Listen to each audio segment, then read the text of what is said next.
आज भी हमारे मुआशरे में हमने देखा है जब एनआरसी और सीएए का मुद्दा उठा था, मैंने देखा है बहुत बड़े बड़े शहरों में मैंने देखा है कि मस्जिदों में बाकायदा वजीफे हुए।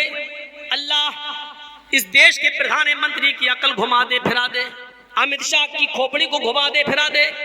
तो वजीफे हुए और लोगों ने सवाओ लाख मर्तबा वजीफे पढ़े, तस्बीह पर ला इलाहा इल्लल्लाह का विर्द और सुभान और इसका ये हस्बुल्लाह व निअमल वकील का विर्द सवा लाख मर्तबा पढ़ा गया है। ये तरीके आप अपनाएंगे जो शरीयत से साबित न हो, वो तरीके अपनाए गए। अब्दुल्ला इब्न मसूद फरमाते हैं कि मैंने देखा कुछ लोग हलकों में बैठे हुए हैं और कंकरियों पर पढ़ रहे हैं, कोई 100 मरतबा सुभान अल्लाह, 100 मरतबा अल्हम्दुलिल्लाह, 100 मरतबा अल्लाहु अकबर इन कंकरियों पे पढ़ रहा है। तो अब्दुल्ला इब्न मसूद ने उनको बद्दुआ दी, अल्लाह तुम्हें हलाक कर दे। एक सहाबी की बद्दुआ उन कंकरियों पर पढ़ने वाले सहाबियों को क्या कह रहे? अब्दुल्ला इब्न मसूद फरमा रहे तुम्हारी माँ तुम्हें खो दे, तुम्हारी माँ तुम्हें गुम पाए, तुम्हारी माँ तुम्हें मरा हुआ पाए, यानी तुम मर जाओ, तुम हलाक हो जाओ, तुम बर्बाद हो जाओ। उन साहबियों ने पूछा, आए अब्दुल्ला इब्न मसूद आपको क्या हो गया है? आप हमें मस्जिद में आने के बाद बद्दुआ दे रहे हो, हम तो अच्छा काम कर रहे हैं। अब्दुल्ला इब्न मसूद कहते हैं ये अच्छा काम है। उन लोगों ने कहा हाँ, इन कंकरियों पर हम 100 मरतबा सुभान अल्लाह, 100 मरतबा अल्हम्दुलिल्लाह, 100 मरतबा अल्लाहु अकबर पढ़कर अल्लाह की तस्बीह जिक्र अस्कार कर रहे हैं। तब अब्दुल्ला इब्न मसूद ने कहा है मैं तुम्हें बद्दुआ न दूं तो क्या दूं? अभी जनाब मोहम्मद रसूलुल्लाह के कपड़े पुराने नहीं हुए, अभी नबी अकरम को इस दुनिया से गए हुए ज्यादा दिन नहीं हुए, अभी मोहम्मद रसूलुल्लाह को इंतकाल किए हुए ज्यादा जमाना नहीं हुआ, अभी नबी अकरम के कपड़े पुराने नहीं हुए, अभी नबी अकरम के बर्तन पुराने नहीं हुए, अभी अल्लाह के रसूल की छड़ी आपकी पुरानी नहीं हुई और तुमने दीन के अंदर एक नई चीज निकाल ली, दीन के अंदर तुमने एक नई बिदअत निकाल ली। हमने अल्लाह के रसूल के जमाने में नबी अकरम को और आपके सहाबा को इन उंगलियों के पोर पर पढ़ते हुए देखा है, सुभान अल्लाह अल्हम्दुलिल्लाह अल्लाहु अकबर, और तुमने कंकरियों पर पढ़ना शुरू कर दिया है। अभी अल्लाह के नबी के कपड़े पुराने नहीं हुए और तुमने दीन के अंदर नई बिदअत निकाल ली। ये सूरत हाल थी। जब मस्जिद में बैठकर कंकरियों पर नहीं पढ़ा जा सकता है तो तस्बीह के दानों पर कैसे पढ़ा जा सकता है? हज करने वालों तुम्हें हज मुबारक हो, आइंदा भी तुम कभी हज करने जाओ तो अच्छी बात है जाओ, लेकिन वहां से इस तरीके की खुराफातें लेकर मत आओ। जमजम लाओ, खजूर लाओ, वहां बहुत सी दीनी किताबें तकसीम होती हैं, बंगला में भी, उर्दू में भी, हिंदी में भी। आप वहां से दीनी किताबें लेके आइए, किसी को तस्बीह देने के बजाय आप किसी को अपनी बंगला जबान में वहां से लाई हुई दीन की किताब दे दीजिए, कुरान लाकर दे दीजिए, आपके लिए ये चीज भी सवाब का बाइस बनेगी। आप उन चीजों को दे रहे हैं जिसका कुरान और हदीस के अंदर कोई वजूद नहीं है। हमें सोचना चाहिए, और अभी तक ना मालूम था तो इसलिए अल्लाह से तौबा कीजिए, अब मालूम हो जाने के बाद इन चीजों से बचिए। आपको नहीं मालूम शरीयत क्या है, आओ मैं तुम्हें बताऊं शरीयत क्या है। हजरत अब्दुल्ला इब्न उमर अपने एक साथी हजरत मुजाहिद के साथ सफर कर रहे हैं, एक जंगल की तरफ से एक शहर की तरफ घुसना हुआ, आपका जाना हुआ, जुहर की नमाज का वक्त था। हजरत अब्दुल्ला इब्न उमर कहने लगे मुजाहिद आसपास कहीं मस्जिद नजर नहीं आ रही है, हमको जुहर की नमाज पढ़ना है।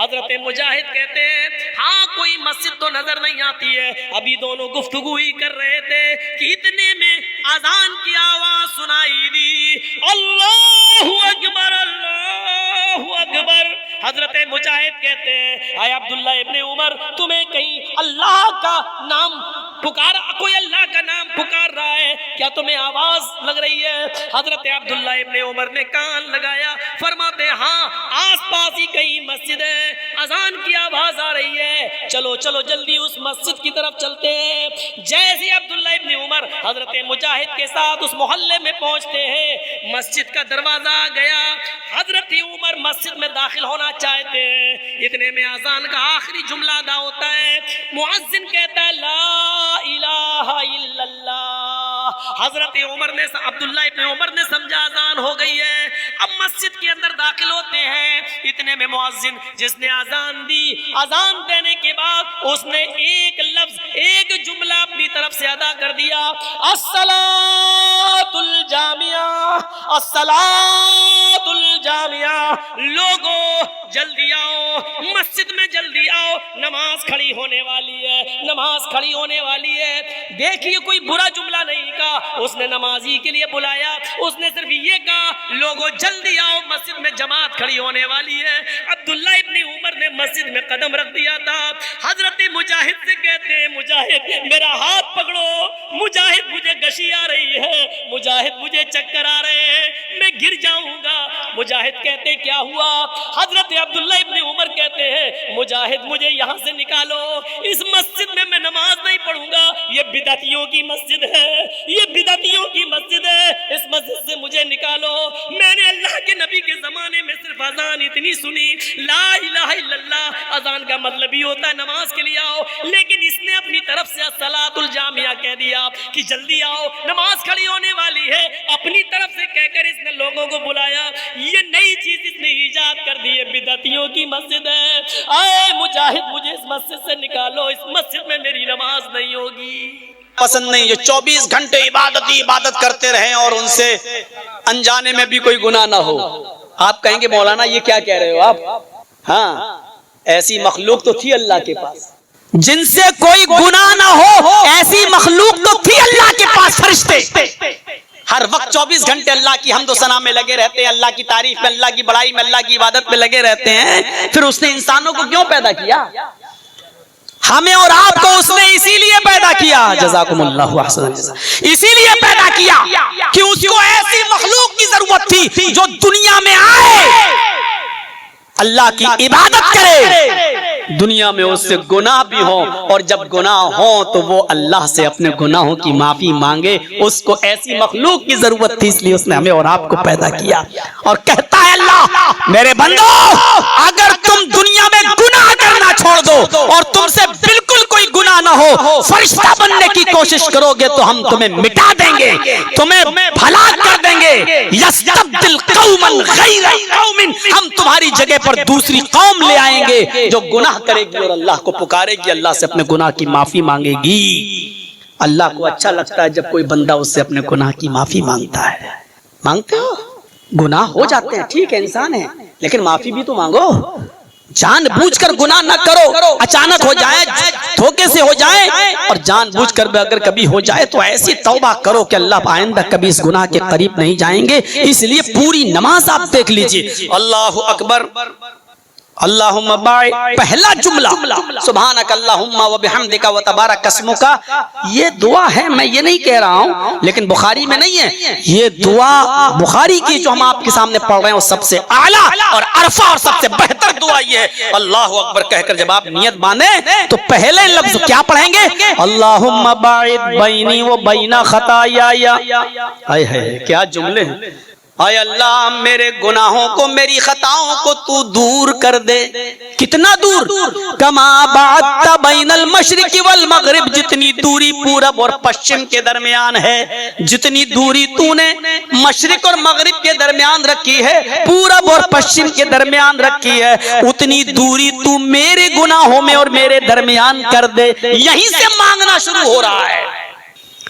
फिर अल्लाह की तारीफ करने के बाद इहदिना सिरातल मुस्तकीम सिरातल लज़ीना अनअमता अलैहिम गैरिल मग़दूबि अलैहिम वलद्दाल्लीन। ये अल्लाह से मांग तो रहे हो आप अपने लिए। फिर रुकू में जाइए, सुब्हानक अल्लाहुम्मा रब्बना व बिहम्दिका अल्लाहुम्मा इग़फिरली, यहाँ पर भी मांगिए। समिअ अल्लाहु लिमन हमिदा रब्बना व लकल हम्द हम्दन कसीरन तय्यबन मुबारकन फी। अल्लाहु अकबर कहकर सजदे में जाइए तो फिर कहिए, क्या कहिए? सुब्हानक अल्लाहुम्मा रब्बना व बिहम्दिका अल्लाहुम्मा इग़फिरली। फिर अल्लाह से मग़फ़िरत मांगिए। फिर सजदे से उठिए, दूसरे सजदे में जाने से पहले फिर पढ़िए, फिर कहिए रब्बिग़फिरली रब्बिग़फिरली। 2 बार आपको कहना है रब्बिग़फिरली रब्बिग़फिरली। यही दोनों सजदों के बीच में पढ़ी जाने वाली सबसे अफजल और सबसे आला दुआ है। रब्बिग़फिरली रब्बिग़फिरली, माफ कीजिएगा जो लोग ये दुआ पढ़ते हैं अल्लाहुम्मग़फिरली वरहमनी वहदनी वआफ़िनी वरज़ुक़नी, ये दुआ ज़ईफ़ हदीस से साबित है, ये सही हदीस से साबित नहीं है। मुस्लिम शरीफ की हदीस में ये दुआ लिखी है रब्बिग़फिरली रब्बिग़फिरली, आए मेरे रब मुझे बख्श दे, आए मेरे रब मुझे बख्श दे। हाँ, इस दुआ के बाद आप ये दुआ भी पढ़ सकते हो अल्लाहुम्मग़फिरली वरहमनी वहदनी वआफ़िनी वरज़ुक़नी, क्योंकि मुस्लिम की हदीस में ये आया है कि अल्लाह के नबी इस दुआ को नमाज में पढ़ा करते थे। नमाज का लफ्ज आया है, दोनों सजदों के बीच का लफ्ज नहीं आया, लिहाजा दोनों सजदों का बीच भी नमाज का हिस्सा है। रब्बिग़फिरली पढ़ने के बाद आप ये दुआ भी पढ़ सकते हैं अल्लाहुम्मग़फिरली वरहमनी वहदनी वआफ़िनी वरज़ुक़नी। फिर सजदा कीजिए, फिर मांगिए, पूरी नमाज में मांगा ही तो जाता है अल्लाह से। सलाम फेरने से पहले क्या मांग रहे हैं? अल्लाहुम्मा इन्नी ज़लमतु नफ्सी ज़ुल्मन कसीरा वला यग़फ़िरुज़्ज़ुनूबा इल्ला अंता फ़ग़फ़िरली मग़फ़िरतम मिन इंदिका वरहमनी इन्नका अंतल गफ़ूरुर रहीम।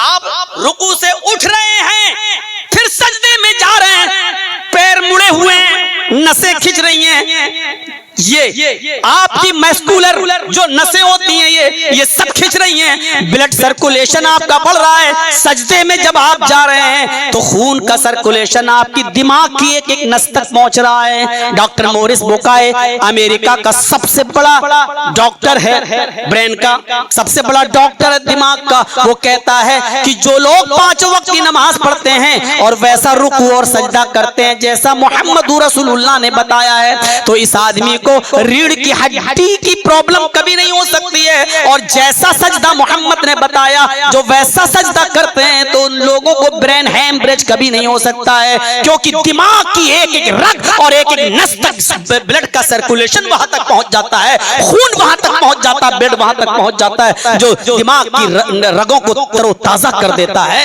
हम और आप खड़े हैं, ब्लड दौड़ रहा है, लेकिन दिमाग की नसों तक उतना नहीं पहुंच रहा है जितना पहुंचना चाहिए। एक आदमी दिन भर में 5 बार जब सजदा करता है और सुन्नतें पढ़ता है तब सजदा करता है, तो उसके खून का ब्लड सर्कुलेशन दिमाग तक पहुंचता है मेरे भाइयों। इसीलिए फरमाया मेरा बंदा सबसे ज्यादा मेरे करीब तब होता है जब वो सजदे में होता है, और सजदे में जब जाता है तो वो मेरे सबसे करीब होता है। मतलब ये कि मेरे बंदो लंबा सजदा किया करो, क्योंकि जो आदमी जितना लंबा सजदा करेगा खून का ब्लड सर्कुलेशन उतना ही ज्यादा दिमाग तक पहुंचेगा और उसकी दिमाग की नसें उतनी ज्यादा तरोताजा होंगी। ये एक मौलवी तुम्हें बता रहा है, जो काम डॉक्टरों का था, जो काम डॉक्टर्स का था वो एक मौलवी को करना पड़ रहा है। मेरे भाइयों, इससे ज्यादा आज हमारी बदनसीबी और क्या हो चुकी है। हम गौर करें और सोचें कि किस माहौल में हम और आप रह रहे हैं। तो नमाज पूरे शरीर का एक्सरसाइज, एकाकी अच्युतात्मा निराशीर परिग्रह, एक अल्लाह के सामने खड़े हो जाओ। हाय अर्जुन, कृष्ण जी कह रहे हैं हाय अर्जुन, एक अल्लाह के सामने खड़े हो जाओ। अच्युतात्मा, अपनी आत्मा को उसी की तरफ लगा दो। अच्युतात्मा निराशीर, सबसे निराश हो जाओ, परिग्रह, लेकिन ऊपर वाले से निराश मत होना। पंचम समय कर्तव्यति, हम स्वयं कर्तव्य मृग चरम भवत। हाय अर्जुन, 5 समय ये पूजा करना। कृष्ण जी अर्जुन से कह रहे हैं 5 वक्त ये पूजा करना। मैं खुद 5 टाइम करता हूँ। मृग चरम, अगर धरती पाक न मिले, अगर धरती अपवित्र, जमीन नापाक हो, तो मृग मानी हिरन और चरम मानी चमड़ा। मृग चरम, हिरन की खाल को बिछा लेना और उस पर सजदा करना, उस पर नमाज पढ़ना। हिरन की खाल की जाए नमाज बना लेना। यानी बहुत से जानवर हमारे हिंदू भाइयों के यहाँ पर भी हलाल हैं। अब उस तरफ नहीं जाएंगे, आपकी गवर्नमेंट बदल चुकी है, मैं जानता हूं, लौट फिर के वही आए हैं, लेकिन अब बहुत से पावर और छीन लिए गए हैं, कमजोर कर दिया गया है। इसलिए मेरे प्यारे साथियों, जितना खुलकर पहले बोला जा सकता था, अब तो हम लोगों की भी कमजोरी हो चुकी है। हम लोग भी थोड़ा सा निराश हैं, मायूस हैं, परेशान हैं।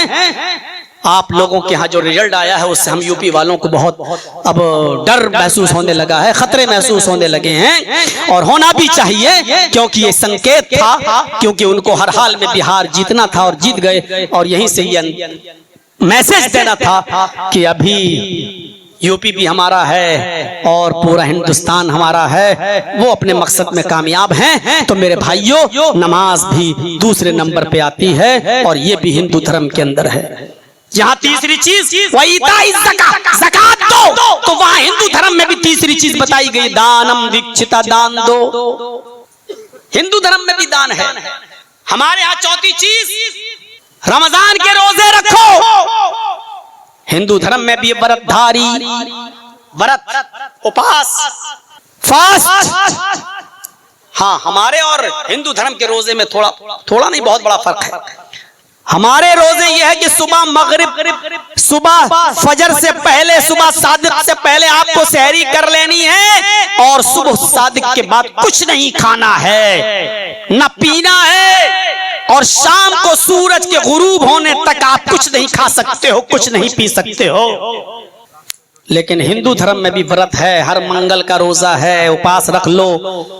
लेकिन हिंदू धर्म में यह है कि आप अन्न नहीं खा सकते, बस दाना, अनाज, गल्ला, जैसे गेहूं की रोटी, चावल, ये नहीं खा सकते हैं आप। और फल फ्रूट सब खा सकते हो, सेब खा सकते हो, अनार खा सकते हो, केला खा सकते हो, चीकू खा सकते हो, नारियल और पानी पी सकते हो, जूस पी सकते हो, सब। मैंने कभी बहुत से हिंदू भाई जब कभी ट्रेनों में सफर करते हैं, मैंने किसी से कहा था कि अगर ऐसे रोजे हमारे यहाँ हो जाएं तो हम तो 12 महीने रख लें। तो वो दो थे बेचारे, बिगड़ के कहने लगे, कहना आसान होता है, हम लोगों से पूछो ये भी नहीं रख पाते, ऐसे रोजे हम लोगों में हो जाएं तो आसान। हमने कहा ये मुसलमान बैठा हुआ है जो रोजे के महीने में भी रोजा नहीं रखा हुआ है ट्रेन में, अब इससे पूछ लो कि अगर इतनी चीज की इजाजत हो जाए हमारे यहाँ, सेब, केला, पपीता खाने की, तो हम 12 महीने रख लेंगे कि नहीं रख लेंगे। तो वो हमसे कहने लगा, वो मुसलमान, मौलाना साहब क्या हिंदू भाइयों में इतनी छूट है, केला खा सकते, सेब खा सकते? मैंने कहा हाँ, इजाजत है, जूस पी सकते, फ्रूटी वूटी सब पी सकते हो, कि इतनी परमिशन है? कहने लगा हाँ। मैंने कहा अच्छा ये बताओ, इतनी परमिशन हमें मिल जाए तो हम लोग 12 महीने रख लेंगे कि नहीं रख लेंगे? वो बोलता अरे ये तो बहुत हो गया, हमें तो सिर्फ बीच में 12-1 बजे एक बीड़ी सिगरेट पीने का मौका मिल जाए तो हम 12 महीने रख लेंगे। सीधे बोला, हम बीड़ी हमसे नहीं छूटती। उसने सब चौपट कर दिया कमीने ने। इतनी मेहनत से हम समझा रहे थे उसको, उसने कहा कि सिर्फ एक बीड़ी पीने का मौका मिल जाए, 12-1 बजे आप लोग इंटरवल कर दिया करो, 5 मिनट के लिए बीड़ी सिगरेट पीने की छूट मिल जाए, हम 12 महीने रख लेंगे।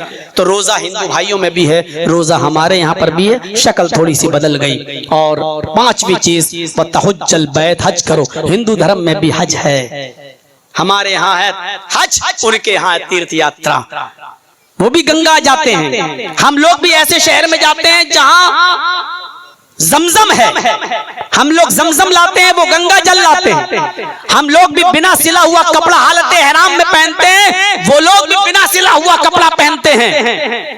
हमारे यहाँ पर भी कुछ पाबंदियां हैं, उनके यहाँ पर भी कुछ पाबंदियां हैं। तीर्थ यात्रा कर्तव्य, गंगा जलेश भवत, किसी पवित्र शहर की तरफ तीर्थ यात्रा करो जहां गंगा का पवित्र जल मौजूद हो। हम लोग भी मक्का जाते हैं, पवित्र शहर जाते हैं, और ऐसे शहर में जाते हैं जहां जमजम का पानी, आबे जमजम मौजूद है। लिहाजा इतनी मुमासिलत और इतनी चीजें हमारे हिंदू भाइयों में भी पाई जाती हैं। जब मैं आया था तो अच्छी खासी भीड़ थी, और अब इतनी जल्दी टाइम मिलने के बाद भी आप लोगों में आधे से ज्यादा लोग चले जाएं, तो इसका मतलब यह है कि लोग अभी भी सिर्फ जर्जी साहब को देखने आते हैं, सुनने नहीं आते। या फिर मेले में चूड़ियां खरीदने आती हैं हमारी माँ बहनें, और जलेबियां खरीद के चली जाती हैं अपने बच्चों को लेकर।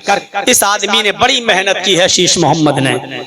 जब तक हम कटिहार से बैठ नहीं गए गाड़ी पर और यहाँ के लिए रवाना नहीं हुए, इस आदमी ने फोन कर करके मेरा दिमाग खा लिया। मौलाना साहब पहली बार बुला रहे हैं, ऐसा ना हो कि हमारी इज्जत का जनाजा निकल जाए। मौलाना साहब लोग क्या कहेंगे, आपको आना। मैंने कहा भाई मैं आ चुका हूँ, मैं यही हूँ, कई दिन से मैं इसी एरिया में हूँ, आपके यहाँ जाऊंगा।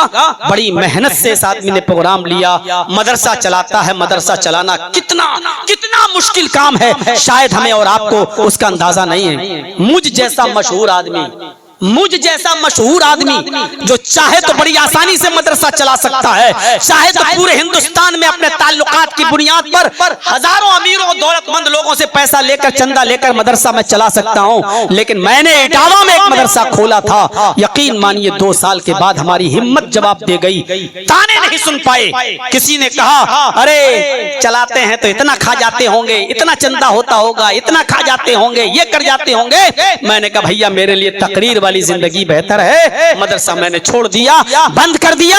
इतना मुश्किल काम है मदरसा चलाना कि मौलाना जर्जीस जैसा आदमी भी मदरसा नहीं चला सका, बंद कर दिया। ये लोग बड़े हिम्मत वाले हैं। मेरे भाइयों कितना सब्र करना पड़ता है। यूपी में मदरसों पर बुलडोजर चल रहे हैं, आज ही हालत हो चुकी है। अगर आप भी मदरसों को मेरे भाइयों ताउन नहीं करेंगे तो आपके बिहार में भी अब वही नंबर आने वाला है, बंगाल में भी वही फार्मूला आजमाया जाने वाला है। जहां जहां बीजेपी की गवर्नमेंट है वहां मदरसों का क्या हाल है ये हमें और आपको अच्छी तरीके से मालूम है। इन मदरसों की हिफाजत कर लो मेरे भाइयों। 1:40 हो चुके हैं, 20 मिनट मैं स्टेज पे रहूंगा। 2 बजे तक आपसे मेरी सिर्फ इतनी सी गुजारिश है कि आप मेरे हाथ पर इस इदारे के लिए ताउन करें, ताकि मुझे लगे कि आप आज भी हमसे मोहब्बत करते हैं और मेरी बात मानते हैं। मैं ये भी इस इदारे के लिए मांग रहा हूं, अगर इस्लाम में हाथ जोड़ना जायज होता तो मैं आपके हाथ जोड़ लेता और अपना दाम